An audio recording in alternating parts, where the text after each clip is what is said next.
Hello and thanks for watching this video. Please excuse the crudeness of this cheap webcam and the sound here is not that great. Okay, what I'm going to show you today is a lesson I have called fretboard navigation.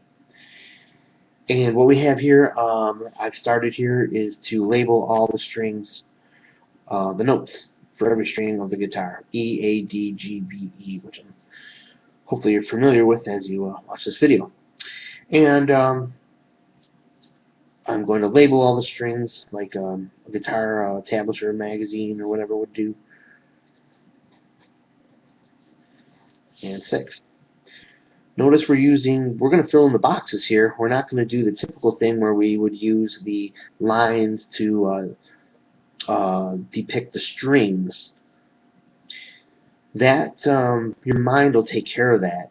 Your mind knows where to put everything. What you need to do is learn the patterns and shapes that make up the fretboard major scale, and that unlocks the entire fretboard under your fingers a lot easier than a lot of other methods, at least for me, who was a player that up until about a year and a half ago only knew the pentatonic scale and a couple other notes around it to sound pretty good for a little while, but any other sound I couldn't do on the guitar until now.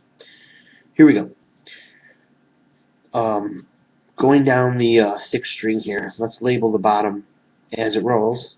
We have an F, G, A, B, C, D, E, back to F, and we'll go beyond that. Guitar necks usually go G and A, and well, go B. Okay, and let's label these. We have fret number 1, 2, 3, 4, 5, 6, 7, 8, 9, 10, 11, 12, the octave,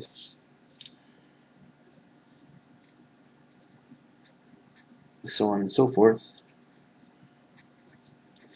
What do we have here? 19, 20. Let's go right up to C here. As you know, your guitar probably has 22 frets. I'm sure you can figure out that from here. Okay, so what can we do with all this nonsense? Well, let's consider an A pentatonic scale. What would that look like? Let's grab a colored pencil here and make it happen. If someone said we're playing an A minor, I would say, oh yeah, great, because I know an A pentatonic scale that will work right there. And as most of you blues players will know, you would go 1, 4, and here's how it will look like on graph paper. 1, 4, 1, 3, 1, 3, 1, 3. We know both of these are 1s. Nice straight line. Scale's always been that easy. And if you're like me, you might have also known this note will work. This note will work in that scale. This note works in that scale. And then there's confusion. Some songs use these. Some songs use these, and you don't know why. But you're going to learn why with this method. I also knew this and this were in there and were the exact same as playing in here. And what do you know? Check that out. It's also the same exact box. You may be aware of this. That may be your next cool information. Okay, so here we have this pentatonic scale here. And after a while, playing your learning your favorite songs that have used this scale over and over on rock radio, you also know that to stretch the sound out a little bit, you can also jump right up here for a couple bars, play the exact same shape, which starts on the exact same note, so it is therefore that exact same pentatonic scale, which we'll keep in red here, the A minor pentatonic. Yep. It's very good that you started on this scale. Actually, once you realize the implications of this little gem here, which is a 5-note scale, and a well, let me keep this simple here. So there we have what you're typically playing. You're bending this note, and there's a couple of classic old licks you can play right through there that'll keep you going, and you can move up here and you move back, and it's pretty good. But you've heard of some other songs that this doesn't apply to, or you know heard a guitarist make a change and you tried to do it and it didn't fit into anything you were doing here, and you had no idea why. Well, this will help you start knowing why this is how you have to start, and this is what this is going to do is, like I said already, open up the fretboard to you. We have some empty space in here and we don't know what to do with. We mentioned these notes here, so we know those. And let me show you a really cool secret here. Imagine this. Imagine you wanted to learn this gray area and you didn't have to learn anything special or new in the shape that you already knew. Imagine if you could put right on this D note here another pentatonic scale. You could go down here and make your pentatonic wall there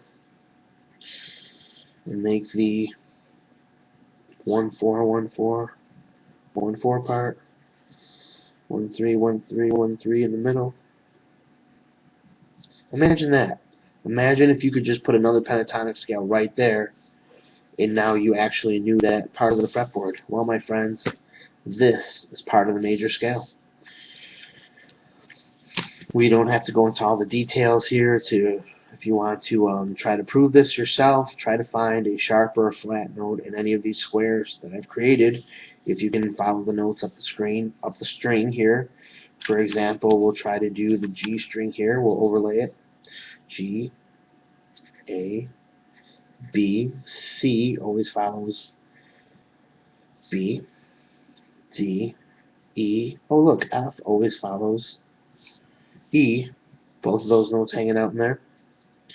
G, A, B, and C. And it must be working because look at B and C entering right into the A pentatonic, B and C entering right into the second pentatonic. From here, there's nothing more to know. This is all the same thing repeating over and over. It's all 12 notes. When you get confused, just tell your mind there's only 12 notes. And at any given time, you're only really responsible in most music for 8 of them at any given time.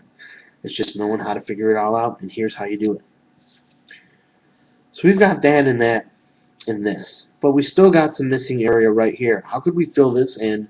And imagine if there was a cool way to use another pentatonic scale. Well, check this out. You're going to remember this setup here because in the middle of a standard pentatonic, there is a double pentatonic that's attached to itself. And if the guitar fretboard went on, it would just simply repeat here, then the attached pentatonics, then the red, then the attached pentatonics. Here we go. We're calling this the attached pentatonics right now. They'll have new names in the future when we start getting all this stuff figured out. Let's make a pentatonic wall right there. Kind of link these two up. That adds in a couple notes to this pentatonic scale. Makes this little square that you are going to become very, very familiar with. So if we had a wall right here, it would be 1 4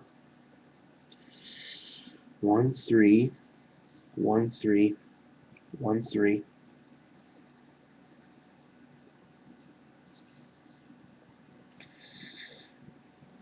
1 4 1 4. So aside from a couple little pockets here, and those are just small groups, you have the entire fretboard from wherever you're playing. If you put this red pentatonic here down on the F note, the pattern is exactly the same to get to the other red pentatonic, which would be on the F note. You can shift this anywhere, anytime you're playing, and you find a minor pentatonic scale, and you match it up. Well, granted, well, okay, Well, there's some other details.